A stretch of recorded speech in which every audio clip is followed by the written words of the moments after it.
where's my clicker? That's my clicker. As Michael said, thanks very much for sticking here and staying here for this presentation stream. My name is Richard Rombout, and I work for Snowflake down in the UK. And in this presentation, I just want to talk a bit more about how we've been helping our customers in just transforming their data sets from quite often very different data models to the Inspire data models. And I just want to do that on via a very practical example with one of our customers in the UK.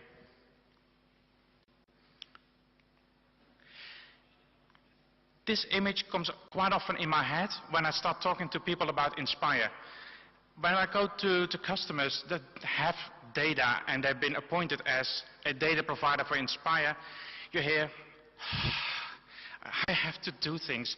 I have all this paperwork to go through, and you get the image of you have to climb this huge just pile of paperwork. All those data specifications, all the data you can have to read through just understand exactly what it is. And the good thing is, we already done that for you. My colleagues is still recovering in hospital, reading all those documents. We already read those documents for you, and I just wanted to, one of the things I wanted to try to say in this presentation is it's not as bad as it looks. So stick with me for the next 15 minutes. I have to point at something here. There we are. So what we've been doing at Snowflake, we've been working with many different organizations across Europe in helping them understand a bit more what Inspire is, how it affects them, and how that data sets can be transformed into any of the data specifications. So just to pick out a few names we've been working with, the Danish Cadastre and the KMS, Ordnance Survey in Ireland, Ordnance Survey in the UK, and we've been working in various projects like Nature SDI, the CAFE project, Clean Air for Europe, and many others.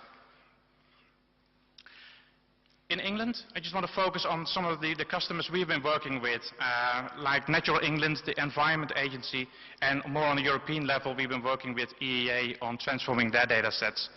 And in my presentation, I just want to focus on one customer and one specific data set. Otherwise, it becomes just a bit too complicated. So one of the things we do, what we came up with in going to customers and helping them out, is we devised a three-step process which breaks the whole process of data harmonization and publication down in 3 easy steps. So the first step we take is just organize a workshop. Leave the laptops and the computers and the technology just on the side and talk to people. One thing I noticed about the Inspire conference is the best thing, the most value is just talking to people and having a conversation and getting people together in a single room, get some tea, coffee, wine, beers, depends on where in the world you are, and talk to people and talk about what exactly is Inspire. So we quite often in which we say, okay, we're going to tell you about Inspire. What is Inspire? What is really required by this directive? Then we're going to talk about, okay, what sort of data do you have already in your database or in your data models, and what sort of data do you have to publish under Inspire? Do that, again, just by a whiteboard exercise, drawing little lines between, okay, I have something here in my database, and it has to be published somewhere there in my data specification. And then we start finding out gaps or missing data. Depending on the sort of organization you are, we discuss how do you want to publish the data out. Of course, Inspire gives you some guidelines on how to publish your data, but there's a big difference of being a big national mapping agency that has to publish huge amounts of data under Inspire, compared to a very small local authority that maybe has a single data set that has to be published out to Inspire. So there are different sort of scenarios we talk about to establish to go forward is. The next step is then we start using technology. But you won't be surprised coming from Snowflake that we're using our own technology. We have some software products to help you set up the data harmonization, set up the mapping between your database and your data specification. And then only in that second step we really start publishing the data out and validate the data against all kind of data specifications. But again, not before we had the discussion, before we exactly knew what we were talking about. So we can make a more estimated prediction of how much time this whole process will take. It's very easy or very, how do you call it? Very easy to get in, to dive in technology very quickly and duck down in technology and then just forgetting the rest of the world. The power is having that conversation at the in the first stage. The last stage, the last step is just getting the data out. Again, Inspire gives you data specifications, technical guidance, just to set up all those the publication services. Again, we discussed all those, the way you publish your data, we discussed that in the first step already. So there won't be any big surprises where we actually start implementing download servers, etc. So, just to talk about a specific data set we've been working with. We took a data set from Natural England, an English organization, and they maintain about many different data sources, but the one we're looking at for Inspire, they had 13 different data sets that had to be published against the protected sites data specification. From those 13, we just took one of those data sets, again, just to make it a bit more manageable, to make it a bit more easier to understand. And we took the SSSI, the Sites of Special Scientific Interest data set. And that data set is quite a small-ish data set. It's a single shapefile, an SV shapefile with about 9,000 different features in it, covering the whole of England.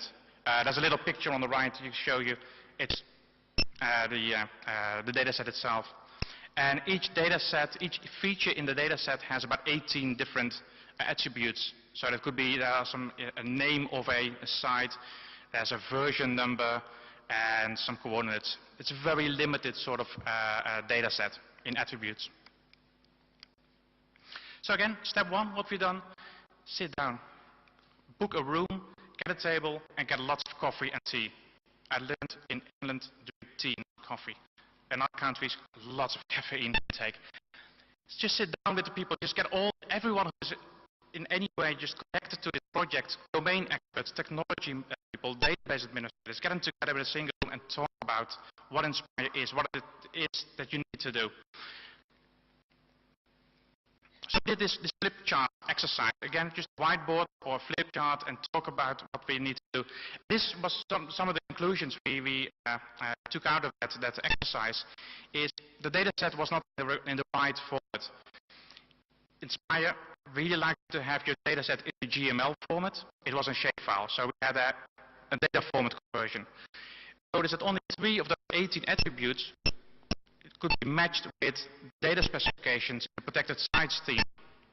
And there were about 20 attributes that were mandatory that you had to publish under Inspire, were not present in the database or in the source data. So we had a mismatch there. And of course, the coordinate reference system was in the wrong system. It was in British National Grid. I just put down the wrong acronym there. BGS is a totally different thing. So the British National Grid was the data set, and I had to publish it out in the European coordinate reference system. And this was just all concluded before we touched any laptop or computer or any technology. This was just coming out of the flip chart exercise we did. That's really powerful. So from these results, we could make a better planning for the future, for how much time it would take to transform this data set into Inspire. The next step was getting technology, because in the end we have to use technology to get the data transformed. Again, you wouldn't be surprised that we used CoPublisher, the software we built at Snowflake, to configure the mappings.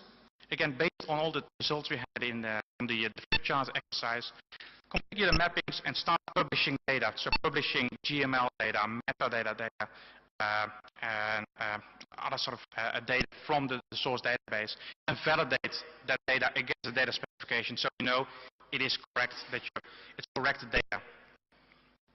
Again, that's all done with CoPublisher. Just give you a quick overview of again, this is not supposed to be a sales page, but this is what the interface looks like. But on the left-hand side, you can see the database that we read from Natural England, and how it maps to a data specification. So that was the second step. The third step was to publish the data out, to make it available to the rest of the world, using the technical guidance that's available. Again, we used CoPublisher because you can do multiple things for that product. You can build the data harmonization and create GML data. And you can set up the download services, so the WFS, the atom feeds, etc. So we just changed the setting, the configuration we set up in step 2 to make it more like a WFS sort of, to make it able to that you deploy it as a web feature service. So we deployed it in this way on just an application server like Tomcat. So how do we did that? The setting up of a WFS, it's a very straightforward task. It's about clicking buttons like I'm doing now. So you set up your data harmonization, your project, your configuration, and from there you start deploying the WFS. So we have this functionality on board to create what we call a web archive file that just combines the whole data, the data translation. And from there we just put it on an application server, and we have some nice tools for you to test if the WFS or the web service is actually working, returning some decent data. Just to summarize some of the results we're having. So the Natural England data set, the sites of special scientific interest, that took us about 3 days, just from the very early stage of drinking coffee to basically creating the data against data specifications. And just to show you some of the results we're having with our data sets, usually it can be done in a week, 2 or 3 days is quite often the times it takes. Again, you can shorten those times just by talking to people in a very early stage. I just want to really highlight in this talk that talking to people saves so much time in the longer process. So just to summarize the experience we have with helping our customers transforming data to Aspire. Not as bad as it looks. Remember our first slide with a big pile of data specifications, a paperwork that you have to go through. It's not that bad. Really, if you sit down and you start to look at exactly what you need to do, it's doable. It's not that hard, as demanding as it may appear. Thanks to all the work we do in the first step, the time to actually implement the technology and use the technology is really short. It can be quite shortened than people quite often think. And what we do at the moment as well, just based on experience, the feedback we have from our customers from out of Europe, is we are actively developing our resources for you guys to get going, just get started. So thinking about getting cookbooks ready, getting little demonstrations, videos on our website. Of course, our consultants have been helping customers all over Europe with setting up those services, those web services, and harmonizing and creating data sets.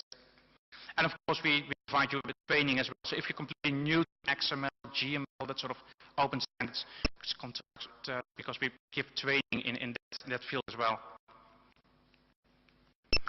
So I just want to close up with this little advice, because I'm still a bit of a consultant as well. The main message is just don't panic. Just keep calm, take a deep breath, sit back for a little while, have a cup of coffee, cup of tea, pint of beer, glass of wine, whatever you like, and carry on. So if you want to learn more, go see us. We're going to stand here at the exhibition. I have a white paper as well, if you're interested, in which just summarize everything I talked about. You can come to me after this presentation, or we have white papers at the stand, or just follow us on Twitter, LinkedIn, Facebook, wherever. We are everywhere. So that's me. Questions maybe at the end of the stream, or yeah? So if there are any questions, please ask them now, or be silent forever.